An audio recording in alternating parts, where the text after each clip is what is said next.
Parce que le but de notre voyage, c'était pas juste d'aller sur la plage. En fait, Lise, si vous lui parlez que si j'aime ça être sur la plage, elle va vous dire que ça ne prend pas de temps avant que je m'ennuie et que j'ai le goût de faire d'autres choses. Ça a duré 3 jours. Ça fait vraiment bien. Ça a été 3 jours après. Mais le but de notre voyage, ce n'était pas d'aller passer 3 semaines sur les plages. On avait le goût de voir notre monde. On avait le goût de faire une tournée de tous les gens qu'on a connus quand on était dans cette mission au Mexique.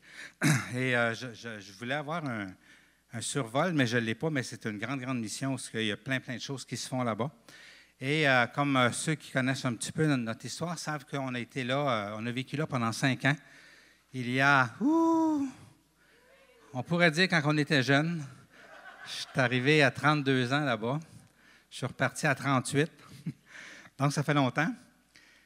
Mais en même temps, moi et Lise, on a connu l'Église à la mission. On était en voyage. On n'était pas en mission. On était parti pour voyager. Mais Dieu avait un plan pour nous. Je cherchais Dieu de tout mon cœur et Dieu m'a rencontré là-bas. Il nous a fait rencontrer une personne qui nous a parlé de cette mission-là, qui nous ont dit, notre médecin s'en va bientôt. On était sur une plage de la Basse-Californie. Et puis finalement, on a appliqué et on s'est ramassé en 1991 à la mission Cristo por su mundo, qui se traduit Jésus pour son monde. Et on est resté là, finalement, pendant 5 ans à cette mission-là. Alors, bien entendu, en 5 ans,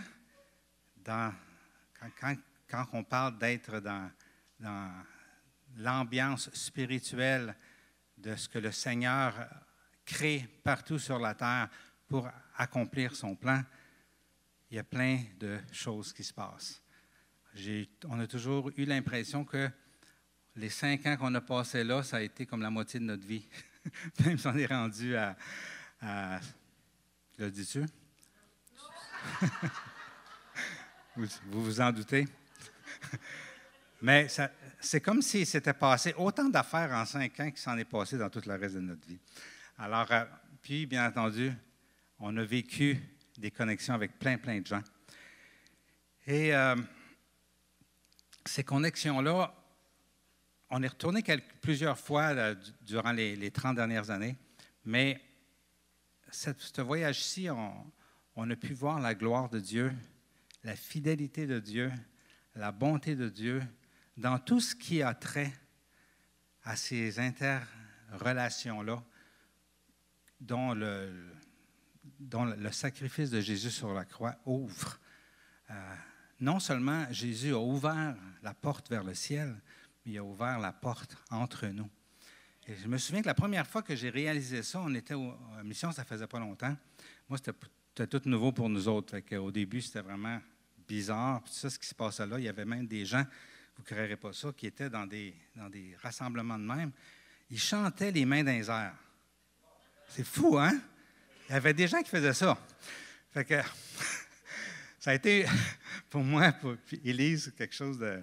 C'était nouveau, hein, qu'on vécu ça. Mais la première fois qu'on a vraiment réalisé à quel point ça fait une différence, nos relations en Dieu puis nos relations sans Dieu, c'est quand il y a une église qui est venue de la Gaspésie, venir faire un voyage missionnaire courte durée, et puis qu'on a connecté avec ces gens-là, et dans le temps de le dire, c'est comme si on les avait connus toute la vie.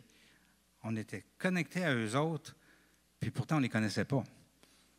Et je me suis aperçu, là et après, que lorsqu'on se rencontre, lorsqu'on vit quelque chose ensemble, que ce soit juste jaser, manger, servir, travailler ensemble, il y a une connexion qui existe dans le Seigneur qui n'existe pas sans le Seigneur. Et c'est profond, et c'est puissant, et c'est bon. Et ça, c'est les uns les autres que Dieu a créés.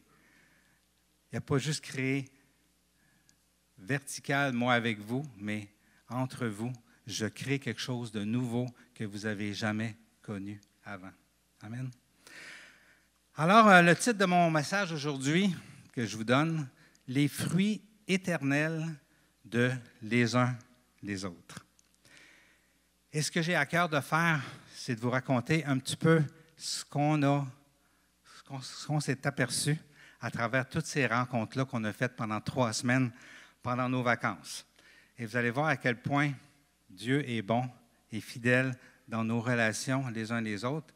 Et ce que je voudrais apporter le plus, c'est de nous encourager à être intentionnels pour être en relation les uns avec les autres. Créer des événements, sortir de chez nous, aller frapper à des portes, servir ensemble, s'aider, s'entraider, se comprendre, se recevoir, s'accueillir. Tout ça, faut être intentionnel là-dedans. Ça ne se fait pas tout seul. Si on reste chez nous devant notre TV jusqu'à temps qu'on meurt, on ne vivra pas ça.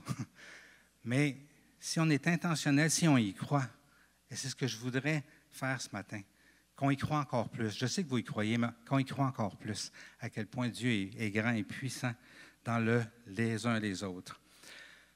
J'ai fait une petite recherche de les uns les autres dans l'Ancien et le Nouveau Testament. C'est intéressant. Savez-vous ça que les uns les autres, on voit ça tout plein dans l'Ancien Testament. Mais c'est tellement pas comme dans le Nouveau Testament. Chaque fois qu'on rencontre les uns les autres dans l'Ancien Testament, c'est soit pour ne pas, hein? Ne vous volez pas, ne vous mentez pas, ne vous trompez pas, etc. Il y en a beaucoup. Soit ça parle de relations superficielles. Hein? Ils se regardèrent les uns les autres, stupéfaits ou terrifiés ou interrogatifs. Okay? Ou ça parle plus des uns contre les autres que les uns les autres. Hein? Ça parle de tourner les épées les uns contre les autres. Ils campèrent les uns en face des autres, hein, pour se faire la guerre. On se dit des mensonges les uns aux autres. Ils se mangeront les uns les autres. Ils se fracasseront les uns contre les autres. Ils se racontent des rêves les uns aux autres pour oublier Dieu. Retournant leurs armes les uns contre les autres, ils lèveront la main les uns contre les autres.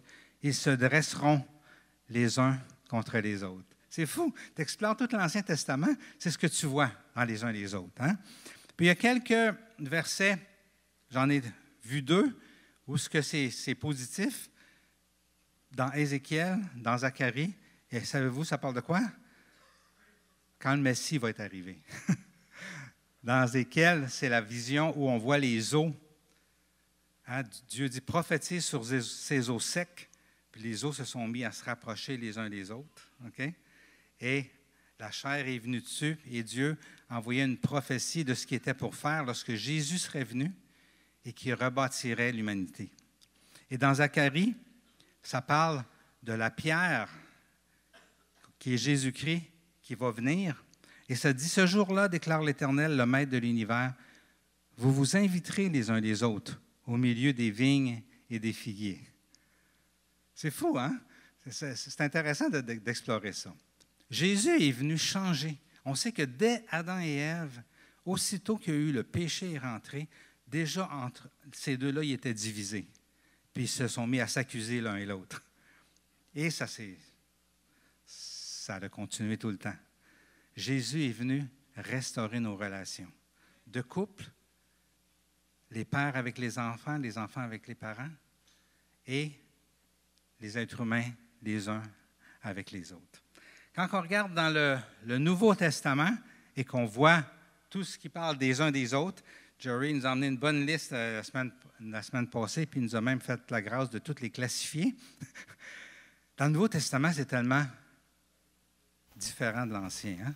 Être en paix, s'aimer, déborder d'amour, d'affection, être d'accord les uns les autres, s'accueillir les uns les autres, ne pas se juger, mais s'avertir pour s'aider, s'attendre les uns les autres, prendre soin les uns des autres, se servir les uns les autres, porter des fardeaux les uns des autres, se pardonner, s'instruire, veiller les uns sur les autres, pratiquer l'hospitalité les uns envers les autres. Ça, c'est les uns les autres de après Jésus-Christ. Lorsque l'Esprit de Dieu vient délivrer nos âmes, vient vivre en nous et vient nous donner l'amour qui nous permet de faire ce que Jésus nous demande quand il nous dit « Aimez-vous les uns les autres comme moi je vous ai aimé. Pas de façon humaine, mais comme moi je vous ai aimé. Maintenant, vous pouvez, parce que je mets mon esprit en chacun de vous. Maintenant, c'est possible. Alors, je commence mon voyage avec Charla. Charla Perrault, Chuck Perrault, un couple qui ont servi Dieu toute leur vie, qui ont été pour moi et Lise des parents spirituels, des modèles, qui ont fondé la mission où on était il y a 63 ans. Et ce qui est intéressant, c'est que toute sa vie, Charla, elle a parlé d'église en église, partout aux États-Unis et au Canada, principalement. C'est elle qui a coupé le cordon quand on est rentré ici, dans la bâtisse, pour ceux qui étaient là à ce moment-là. Et puis, ce qui est intéressant de Charla, c'est que, écoutez n'importe quel de ses prêches, elle parle les uns des autres. C'est juste ça. Elle va parler d'un tel, de cette petite fille-là, de cette personne-là. C'est juste des histoires que Charla raconte. Dans toutes les églises qu'elle a fait, quand elle prêchait à la mission, elle amenait juste des histoires les uns les autres. Ça a toujours été son cœur. Elle n'a jamais eu à cœur de fonder une mission, pourtant qui est rendue grande que 4-5 campus un peu partout au Mexique, qui a touché des milliers d'enfants et aussi des milliers et des milliers de chrétiens qui sont allés là pour servir, mais qui finalement ont reçu plus qu'ils ont donné parce que leur vie a été transformée. On en a quelques exemples ici, quand on pense à on a amené des groupes là-bas et ils revenaient ici, puis là, ils se mettaient à aller dans les rues de Montréal, puis à faire des œuvres, puis participer à des soupes populaires. Son ministère a transformé la vie de milliers de personnes, puis ça n'a jamais été son but d'avoir une grosse mission, des gros bâtiments. Son but, c'était Nathalie, c'était Christian, c'était Normand, c'était des personnes. Ça a toujours été ça, son cœur. Et ça a été notre modèle à moi puis Lise, de nous montrer que le royaume des cieux, ça consiste en des personnes que Dieu aime, que Dieu veut bénir, restaurer, sauver. Et la gloire de Dieu, ça peut juste passer les uns envers les autres. Dieu a beau avoir ouvert le ciel verticalement, c'est les uns les autres que Dieu passe pour envoyer sa bénédiction, sa guérison, sa délivrance et tout ce qu'on a besoin à l'être humain pour vivre cette vie sur la terre. La parole de Dieu a dit que le Seigneur fasse grandir et déborder l'amour que vous avez les uns pour les autres. Et pour tous les hommes, à l'exemple de celui que nous avons pour vous. Hein? Et ici, c'est Paul qui parlait. Paul qui aimait son monde. Okay? Partout où il semait des églises. Et il dit, prenez notre exemple, comment qu'on vous aime, et aimez-vous de cette même façon-là. Amen.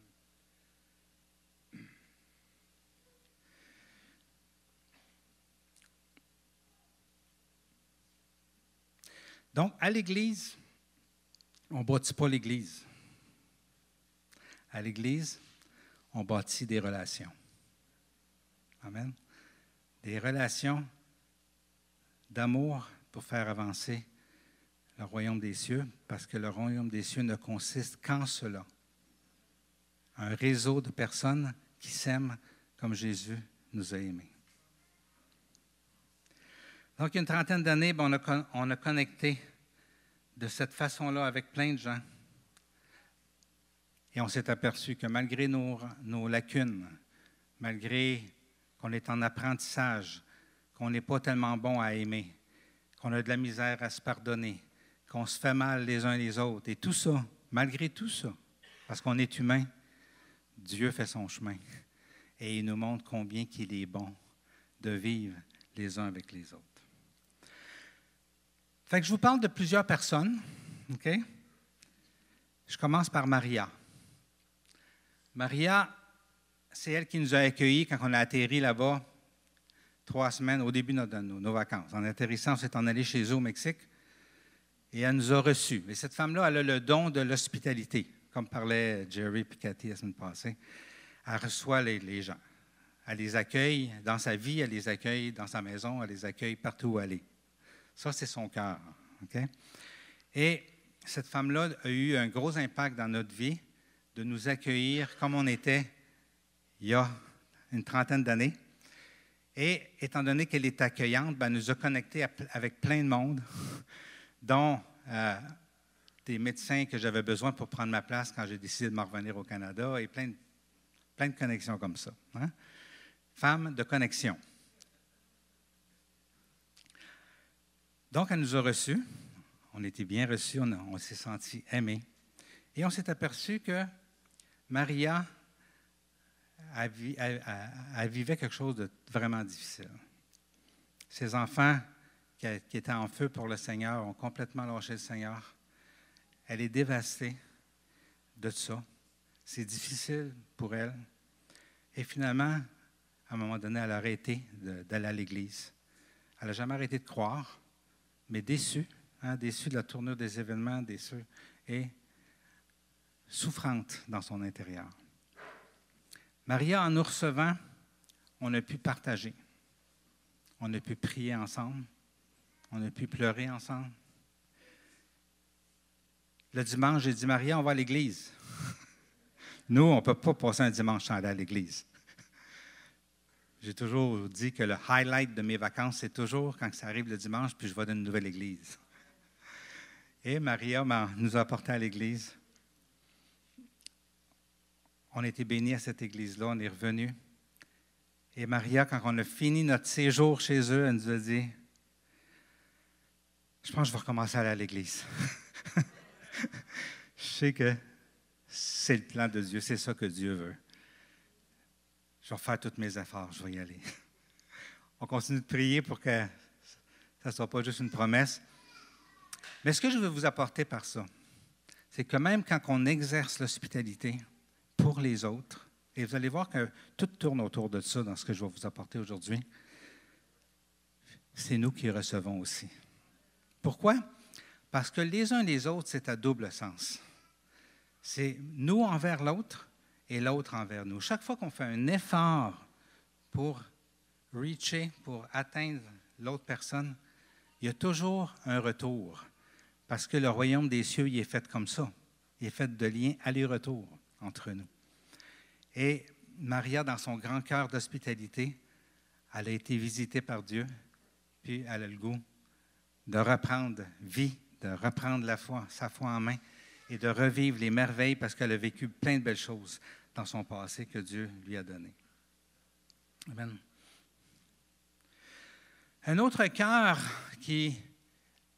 d'hospitalité aussi, c'est un confrère, c'est un médecin que j'ai prié quand j'étais à la mission puis que je voulais partir, que Maria m'avait fait connaître. Un gars super occupé, directeur d'hôpital et tout le kit. Puis moi, je l'avais déjà écouté prêcher dans une église, puis j'ai dit, ça prend lui à la mission, c'est lui que je veux. Son nom, c'est Ramon. Et pour le vrai, c'est impossible, qu'il lâche tout ce qu'il faisait pour venir à la mission. Impossible dans ma tête. Mais il y a un paquet de personnes qui se sont mis à prier, et Ramon, finalement, a laissé tout ce qu'il faisait, il s'est envenu à la mission, puis il a pris en charge la clinique. Et il est devenu le médecin de la clinique et finalement, il est devenu pasteur de l'église aussi là-bas au Mexique.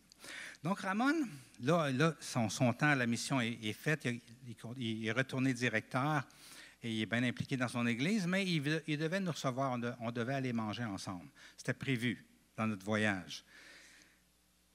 10 jours avant, il attrape la maladie Guillain-Barré. Il paralyse les 4 membres. Et Guillain-Barré, des fois, tes muscles respiratoires paralysent aussi, puis tu ne peux même plus respirer. Alors, on est allé voir Ramon, mais pas au restaurant comme on pensait. On est allé le voir chez eux. Jésus, il dit, j'étais malade et vous m'avez visité. Tu sais, on a souvent nos frères et sœurs qui sont malades. À l'hôpital, mais pas nécessairement à l'hôpital, des fois chez eux. C'est vraiment la volonté de Dieu qu'on se visite. Et savez-vous, quand on se visite, on reçoit autant qu'on donne parce que c'est les mathématiques de Dieu. Je suis rentré chez Ramon, la première chose qu'il me dit, il était paralysé, il dit « Hey, je m'excuse, Luc, je voudrais te donner la main, mais je ne suis pas capable, mon bras, il bouge à peine. » Et là, c'est lui qui s'est mis à nous encourager. Il nous a prêché ça. Il nous a dit « On ne se pose pas de questions. » J'ai toujours prêché aux gens que des fois, il n'y a pas de réponse, fait que je ne pose pas de questions. Je fais confiance à Dieu. Et on est ressorti de cette visite-là encouragé dans notre vie personnelle, dans notre ministère, dans notre vie chrétienne. Lorsqu'on va, on met du temps à part, qu'on priorise les uns les autres, on est toujours béni en retour. Et c'est vraiment ce que j'ai vécu avec Ramon. Tout le monde connaît, qui a entendu Lise en parler, on en a parlé plusieurs fois, l'histoire de Teresa. Okay? Teresa, c'est celle qui est en plein milieu, à la gauche de Lise. Et à la droite de Lise, c'est la mère de Teresa, qui est Théodora. Et je vous rappelle un petit peu l'histoire en 30 secondes. On a connu Teresa, elle avait 2 ans, elle avait l'air de 6 mois. Elle était mourante, elle n'était même plus capable de boire, même de sucer un biberon. On nous l'amène à la mission. Je le donne à Lise. Lise, prends-en soin. On va essayer de sauver ce bébé-là. Lise abroille pendant 3 jours. Parce qu'elle réussissait à y mettre des petites cuillères de lait dans sa bouche. 3 jours après, Charla passe sur le trottoir, elle met sa main dessus et elle dit « Glorifie-toi dans cette bébé-là ». Et instantanément, le même jour, elle se met à boire et à manger. Instantanément.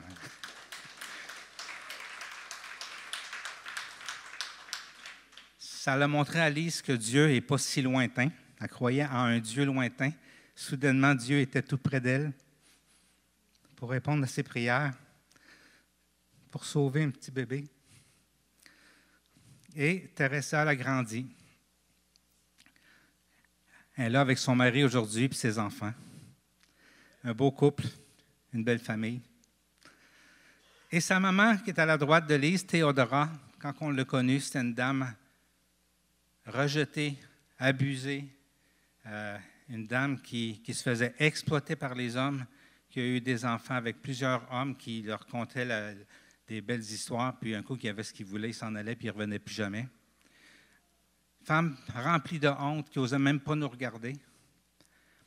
Aujourd'hui, c'est une femme fière de sa famille, la tête relevée, incapable de nous regarder dans les yeux, de nous aimer, de nous recevoir, de nous faire à manger.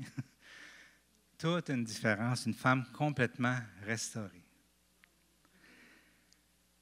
Vous savez, on a pris soin de ce bébé-là pendant 2 mois. That's it. Après ça, il est retourné chez sa maman. 2 mois de prendre soin d'un bébé, ça a changé la vie de plein de monde. 2 mois pour prendre soin de Teresa, ça a fait que Lise a accepté Jésus, elle s'est faite baptiser, elle a été sauvée. Teresa elle-même, elle a été délivrée. Plus tard, elle s'est faite baptiser, elle a été sauvée aussi. Dieu lui a donné une famille. Sa mère a été restaurée complètement et est devenue une femme épanouie. C'est comme ça qu'on la voyait aujourd'hui, alors qu'avant ça, c'était une femme écrasée par la vie. Hein? C'est incroyable ce que ça fait quand on met comme priorité dans notre vie les uns les autres, plutôt que de vivre notre petite vie à nous autres, dans le confort de ce que Dieu a pourvu pourtant pour nous. Amen. Dieu multiplie tout ce qu'on fait les uns pour les autres. En parlant de personnes qui ont eu une influence sur nous dans notre vie, je vous présente Gigi et Terry. C'est drôle parce que pendant la louange, Gigi a envoyé une bonne fête à Lise. Parce que c'était la fête à Lise en passant hier. Gigi et Terry, c'était des missionnaires. Ils sont arrivés à mission au tout début quand on était là. Terry, il aime la louange, c'est un guitariste. Gigi aime la danse avec des tambourins. Puis, on a participé au ministère de louange au Mexique ensemble. Et pour le vrai, comme jeunes chrétiens qu'on était, on ne connaissait pas grand-chose. Moi, je suis arrivé un peu avant Terry. Au niveau de la louange, bien, je voyais qu'on pouvait jouer de la musique. Je jouais du saxophone dans ce temps-là. On pouvait jouer de la musique dans la louange. C'était bien le fun. Mais toute la profondeur de la louange, c'est Terry qui me l'a enseigné. Parce que lui, il était dans le ministère depuis longtemps. Et tout ce qu'il y a en arrière de chanter, en arrière de lever les mains, en arrière d'adorer, Terry me l'a montré. Terry, une des phrases qu'il disait quand il dirigeait la louange, il dit « J'aimerais tellement ça, moi, diriger la louange, puis être transparent, que les gens ne me voient pas, pour qu'ils soient tout entiers au Seigneur. » Son cœur, c'était l'adoration, vraiment. Avec eux, les autres, ils ont 5 enfants, comme la famille Ardouin. Et c'est avec eux qu'on a commencé à comprendre l'esprit de la famille dans le corps de Christ. C'est une famille qui, leurs enfants participaient à tout ce qu'ils faisaient, qui était en mission avec eux. Et nous, les nouveaux chrétiens, on ne savait pas trop que ça marchait de même, mais on les regardait un petit peu comme un modèle pour nous. Et aujourd'hui, tous leurs enfants servent le Seigneur et on a suivi le modèle pour élever nos enfants. Aujourd'hui, on suit les modèles de Michael et Nathalie avec leurs 5 enfants qui font la même chose. Et pour le vrai, ça a été pour nous une bénédiction, cette famille-là. Les uns les autres, on s'influence. Ils ne nous ont jamais donné de cours théologiques, de cours de rien. On n'a pas pris de formation avec eux autres. On les a juste regardés aller. Puis on apprend tellement les uns avec les autres, juste à se regarder aller. Amen. Ça dit que la parole de Christ habite en vous, dans toute sa richesse. Instruisez-vous, avertissez-vous les uns les autres en toute sagesse. On a tellement besoin de l'influence les uns des autres. Mais pour ça, il faut être connecté. Pour ça, on ne peut pas juste venir à l'église le dimanche et après ça dire je vais travailler, je fais mes loisirs, puis ça finit là. L'Église, il faut que ça soit plus que ça. Et l'Église, c'est les uns les autres. L'Église, c'est les uns avec les autres. Il faut chercher des moyens de le faire. Des petits groupes. Hein? Former, participer à des petits groupes, participer à des services dans l'Église. Tout ça est important parce que c'est là qu'on apprend. C'est comme ça que j'ai pu apprendre, qu'on a pu apprendre de Terry et de Gigi parce qu'on servait Dieu avec eux. Et c'est tellement important. Et c'est la seule façon que Dieu a pourvu. Il a tout pourvu les uns avec les autres. À part les gros highs qu'on a avec lui, que j'aime vraiment beaucoup, en sa présence. Mais ce n'est pas suffisant. Amen? Un petit peu. Juste avant de mettre ça, je vous le mets, après ça, je vous parle.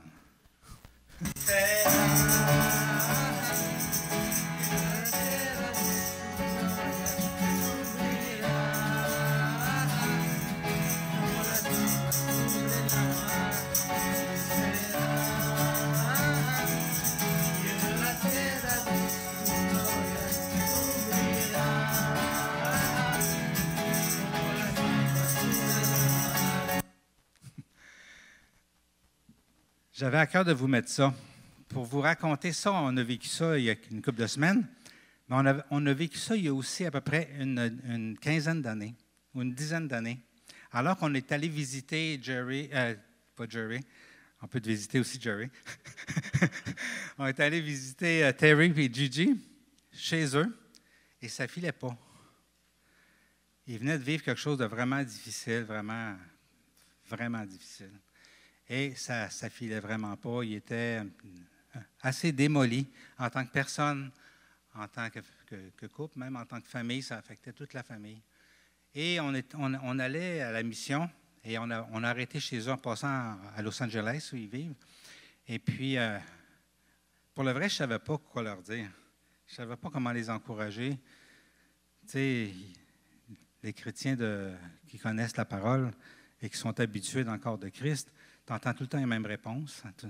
On donne des versets, on donne tout ça. Là. Ils les connaissent déjà, ils les ont déjà entendus. Comment je pourrais les encourager? À un moment donné, ça m'est venu, j'ai dit, pourquoi qu'on ne loue pas Dieu ensemble? Comme dans le bon vieux temps, comme quand on était à la mission. Et on s'est mis à faire ça. Et pour le vrai, ça n'a pas pris aucune parole, ça n'a pas pris aucun verset, juste la présence de Dieu au milieu de la louange. Ça a commencé la restauration de leur âme. Aujourd'hui, ils vont très bien, ils sont heureux. Puis là, quand on a loué Dieu, ça allait pas mal. C'était juste le fun. Louer Dieu comme dans le bon vieux temps avec les vieux chants qu'on chantait il y a 30 ans. Ça a été une grande bénédiction. Et c'est cette parole-là qui me venait. Quand ça dit « Encouragez-vous par des psaumes, par des hymnes, par des cantiques spirituels, chantez pour le Seigneur de tout votre cœur, sous l'inspiration de la grâce. Faites ça les uns avec les autres. » Pourquoi que Dieu nous dit ça? Parce que c'est puissant. La louange ensemble, c'est puissant. Ça restaure l'âme, ça édifie, ça guérit, sans mots, sans paroles. Juste parce que dans la louange corporative, comme on vit le dimanche matin, il y a deux choses. Il y a le vertical et il y a l'horizontal. La croix est là pour nous faire du bien et faire l'œuvre de Dieu à l'intérieur de nos cœurs. Parlant des gens qui nous ont influencés, Minerva. Minerva, notre bonne amie, la grande amie Alise, ça a été une personne d'influence quand on est arrivé à la mission, qu'on découvrait l'Église qu'on ne connaissait pas, qu'on découvrait Dieu qu'on ne connaissait pas. Minerva, c'est une femme, c'est une serviteur, elle est encore à la mission après toutes ces années-là. Elle n'a jamais lâché. Fait qu'on a pu la visiter. C'est une femme qui est très aimante, mais qui était tranchante.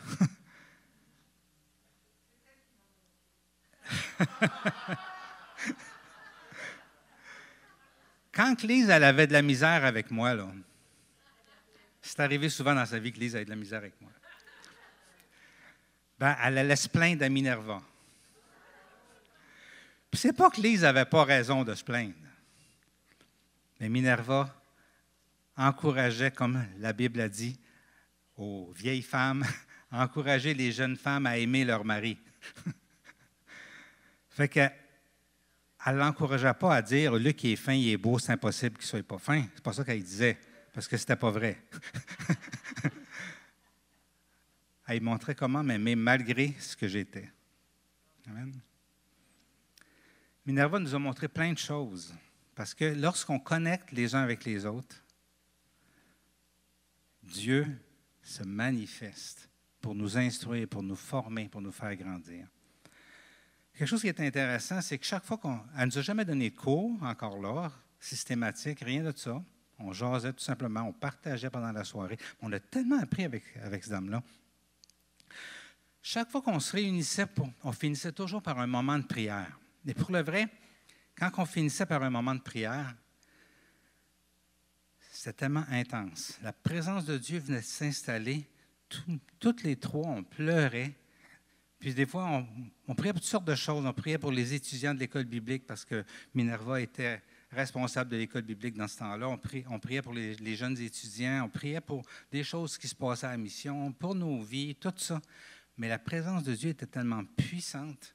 Puis moi, je me disais, « Wow, c'est tellement cool de prier avec une femme de Dieu parce que c'est tellement bon quand on se met à prier, ce qu'on ressent, ce qu'on vit. » Moi, pour le vrai, ça m'édifiait dans mon cœur. Puis à ce voyage-ci, j'ai appris quelque chose que je ne savais même pas. Ce que je vous raconte là, c'est Minerva qui s'est mise à le raconter à ses amis parce qu'elle nous a invités à donner notre témoignage à un groupe d'études bibliques qui se réunit le jeudi matin. Et elle leur racontait on prenait des temps de prière ensemble, puis ce que je vous racontais qui se passait, bien, elle vivait à ce moment-là. Mais ce n'est pas à cause d'elle, ce n'est pas à cause qu'elle était habituée de vivre ça, elle vivait juste avec nous autres, cette affaire-là. Voyez-vous à quel point juste le fait d'être les uns les autres à la bonne place avec les personnes que Dieu a choisies, avec qui on serait, Dieu se manifeste. Et finalement, ce n'était pas à cause que c'était une femme qui avait de l'expérience, c'était simplement parce que Dieu venait mettre son sceau sur le fait qu'on prenait un temps pour prier à la fin de notre soirée, après avoir mangé, discuté, ri, avoir eu du fun. Juste le fait qu'on prenait un temps à part, les uns avec les autres pour prier, Dieu se manifestait de façon puissante. Veillons les uns sur les autres pour nous inciter à l'amour et à de belles œuvres. Mais pour ça, il faut être ensemble. Amen. Je vous ai emmené la photo de Raina. Raina, c'était une amie de notre Claudine quand elle avait 4-5 ans, okay?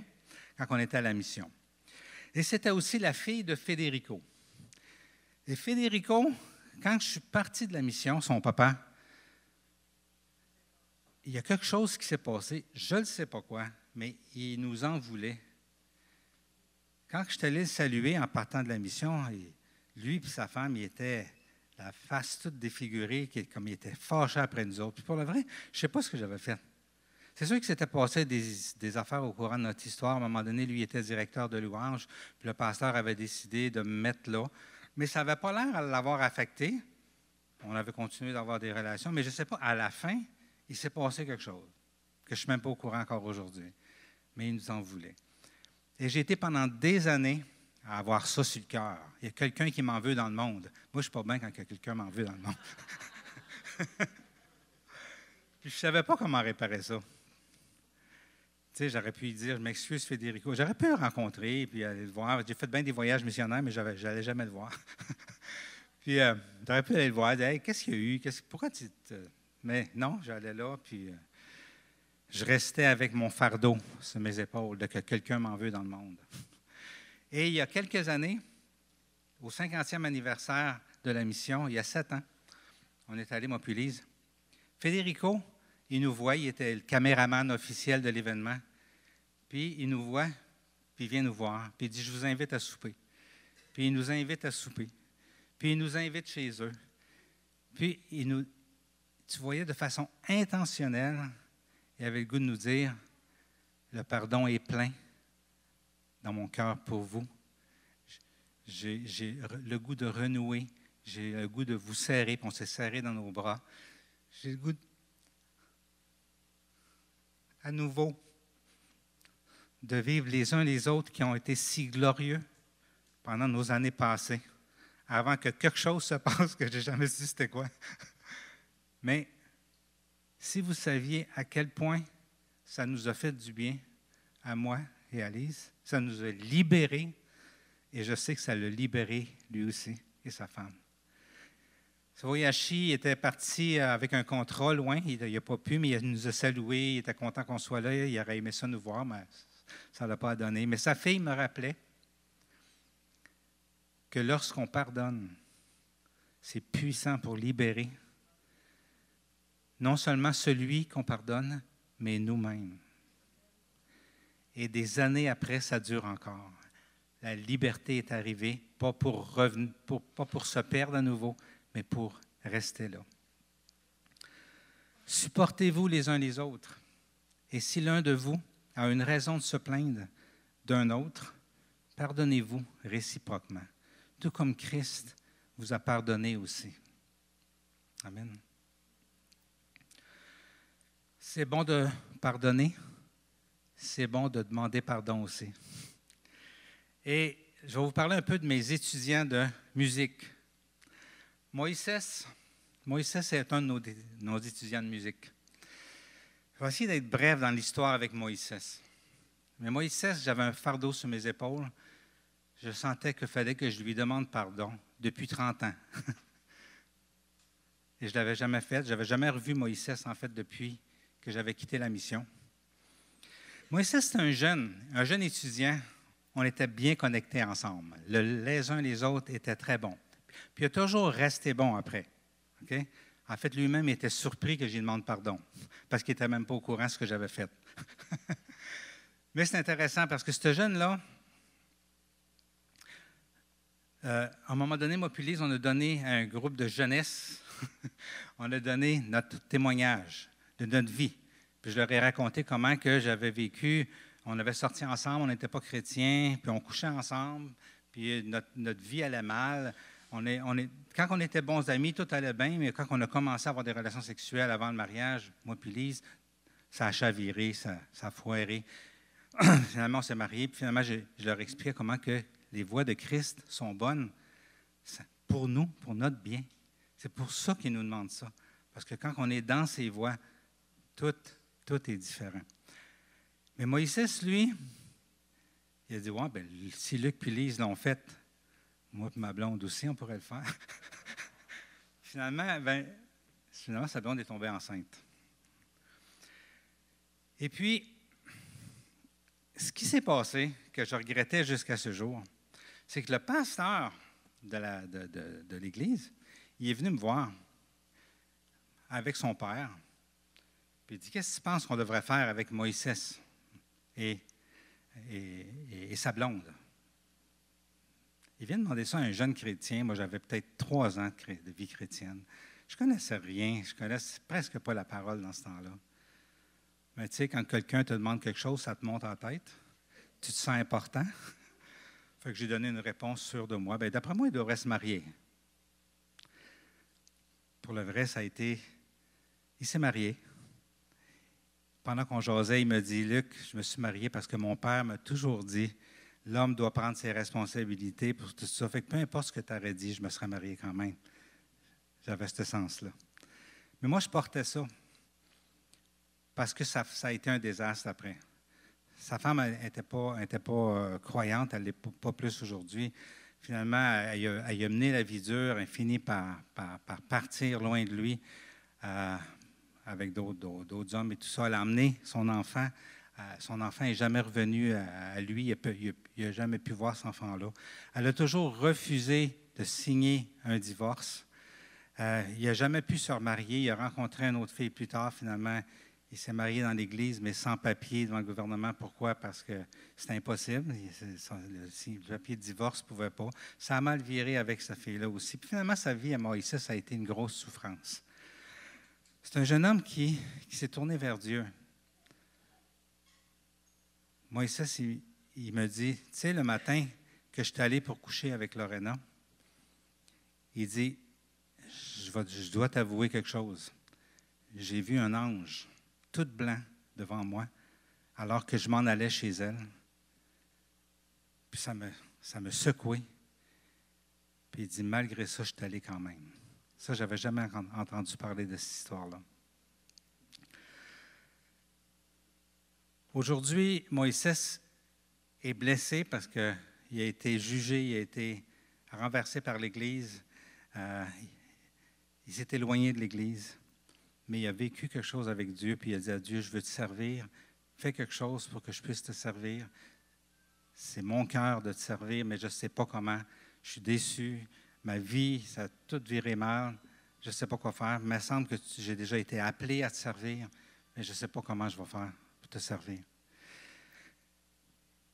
J'ai pu partager mon cœur, j'ai dit ce qui s'était passé, puis j'ai dit, ça fait 30 ans que je vais te demander pardon, Moïse, puis je te demande pardon aujourd'hui, parce que lorsque le pasteur est venu me voir, j'aurais dû lui dire,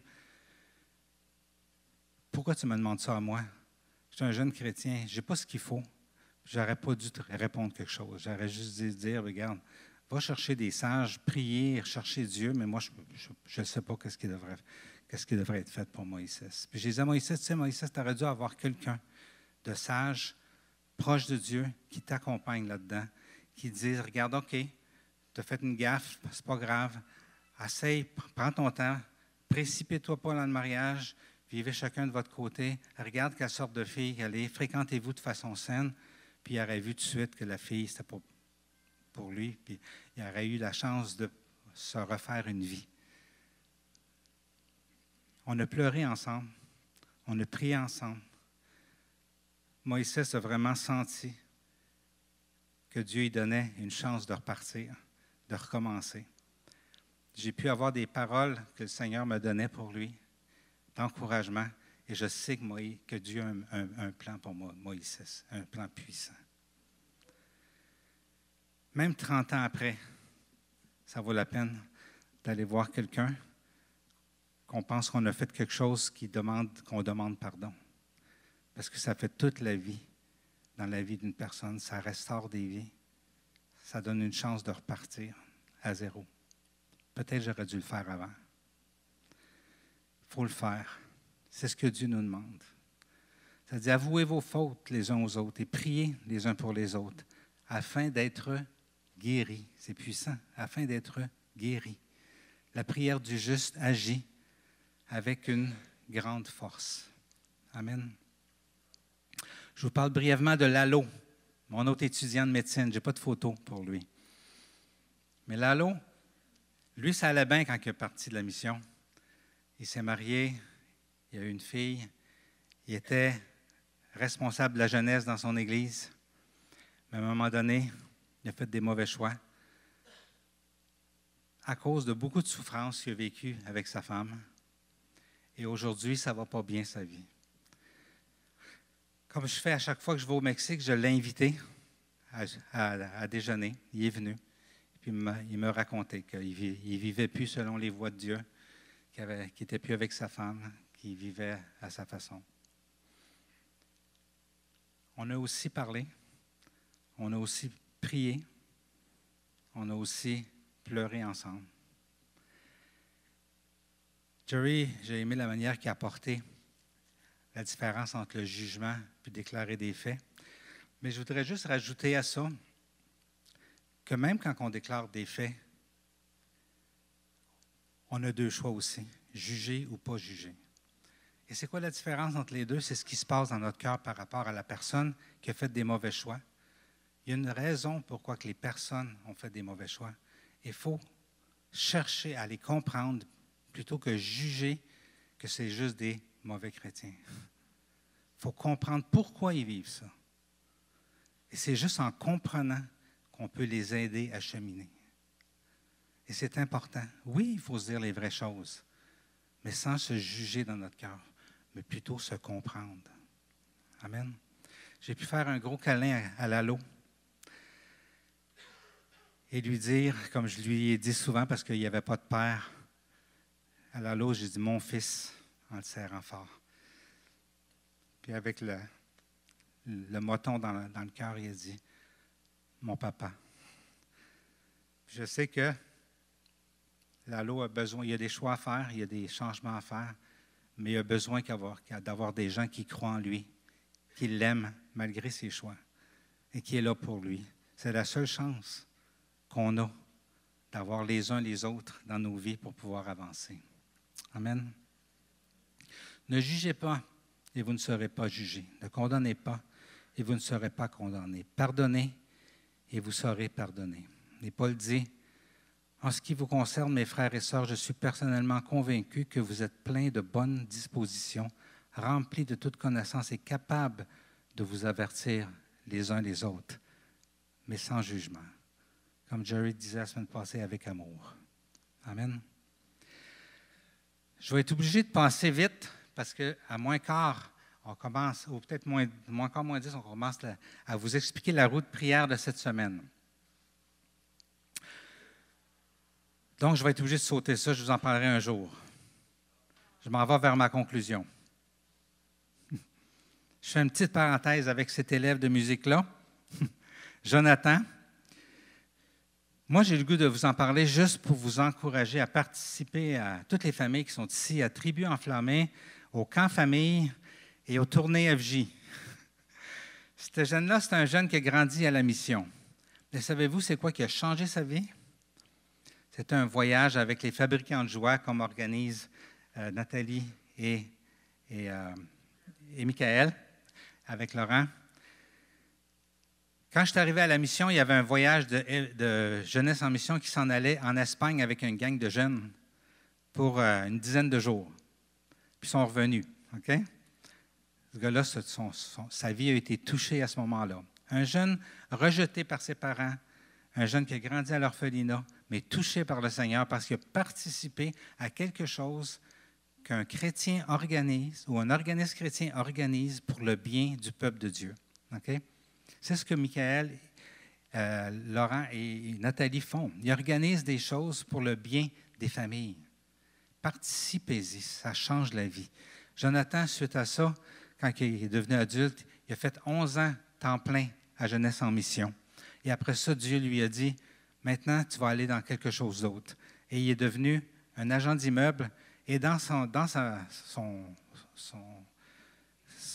office, son bureau d'agent d'immeuble, il y a des bibles, il y a des pamphlets, puis il évangélise à journée longue. Et il fait de l'argent en plus. C'est intéressant de voir l'histoire. Quand on connaît les histoires les uns des autres, même après 30 ans, on est enrichi. Amen.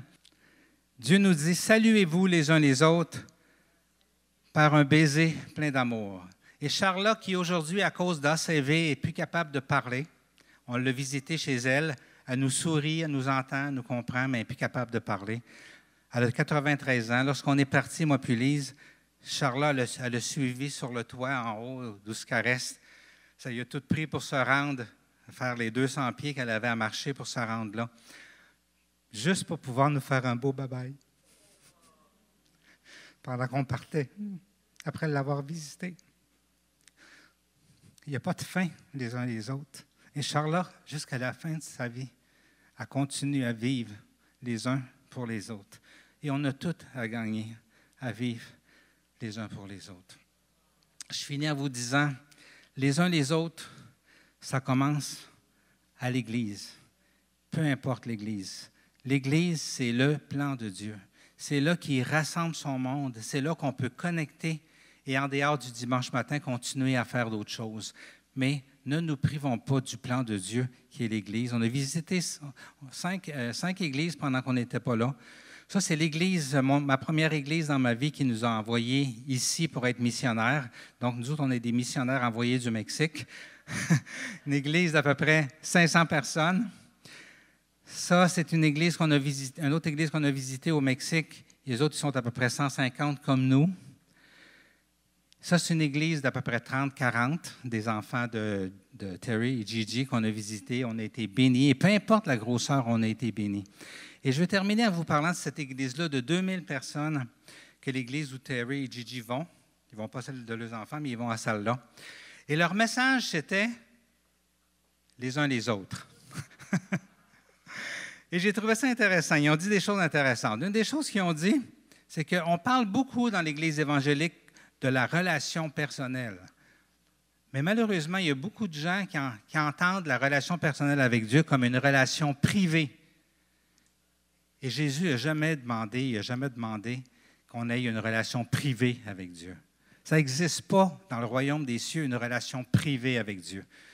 Une relation personnelle. Et une relation personnelle, c'est vertical et horizontal. C'est comme ça qu'on vit notre relation avec Dieu. Dans cette église de 2000 personnes, 85 % des gens, c'est beaucoup de monde, 85 % participent à un petit groupe durant la semaine. Je suis tombé sur le dos. 85 %. On a de la misère à 150 à avoir 25 %. On a à apprendre d'eux autres, frères et sœurs. On a besoin des petits groupes pour vivre les uns les autres, parce que juste la grande assemblée du dimanche, ça ne marche pas. Quand on est rendu 150, 200 comme nous autres, c'est pas assez. On a besoin de trouver des façons d'être en petits groupes pour connecter les uns avec les autres. Ce qu'il disait, lui, c'est on ne peut suivre Jésus sans relation les uns avec les autres. Amen. Prenons un temps cette semaine pour connecter les uns avec les autres. Le mardi et le jeudi, l'église va être ouverte. Je vais être ici. Si les gens veulent venir prier les uns avec les autres, vous pouvez. Le reste, ça va être le soir et chacun chez nous, comme Michael va vous présenter, avec des outils qu'on veut vous donner. Soyons premièrement unis les uns avec les autres durant la semaine spirituellement en prenant ce temps de cette semaine et le dédiant à la prière le plus qu'on peut en dehors de nos temps d'occupation au travail et tout ça. Mais venons aussi connecter les uns avec les autres aussi. Mais je vous invite aussi, on va organiser, on va refaire la promotion des petits groupes. Soyons intentionnels pour participer à des services dans l'Église, à des petits groupes d'études bibliques, peu importe quelle forme ça a, mais d'être connectés les uns avec les autres. Parce que les uns les autres, c'est le plan de Dieu. Et on a besoin de ça. C'est essentiel si on veut vraiment suivre Jésus dans notre vie. Amen.